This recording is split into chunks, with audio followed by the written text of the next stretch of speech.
If it was your head or your nose, this might be a little bit more confusing. But say he's got a deep cut on his arm and it's bleeding heavily, I would pretend I've got gloves on.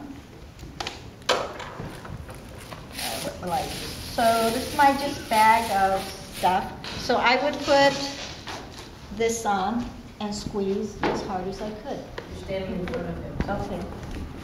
So, and squeeze as hard as I could. Now, if the bleeding starts to come through, you don't take this off. You leave this on, because as soon as you take it off, you break the cloth. So you want to keep that on there, and it's bleeding through.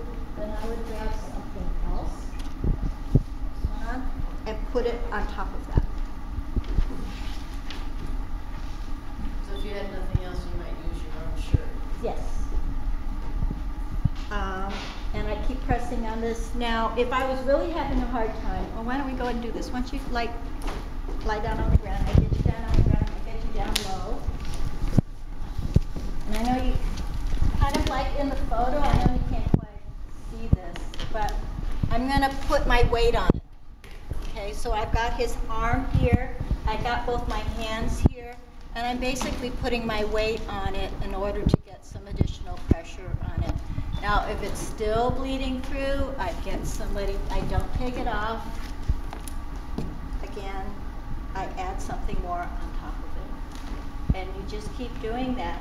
Now, once it has slowed down, you know, so there might be, and you can kind of tell by how fast the blood is spreading on whatever cloth that you're using, right? Because if it's spreading rapidly, you got to get more pressure on it.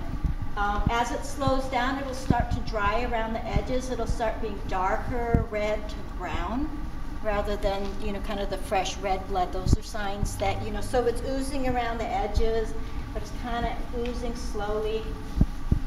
That's good. You know, this is working, and it still might take a little bit more time. You can get somebody else to come and keep the pressure on.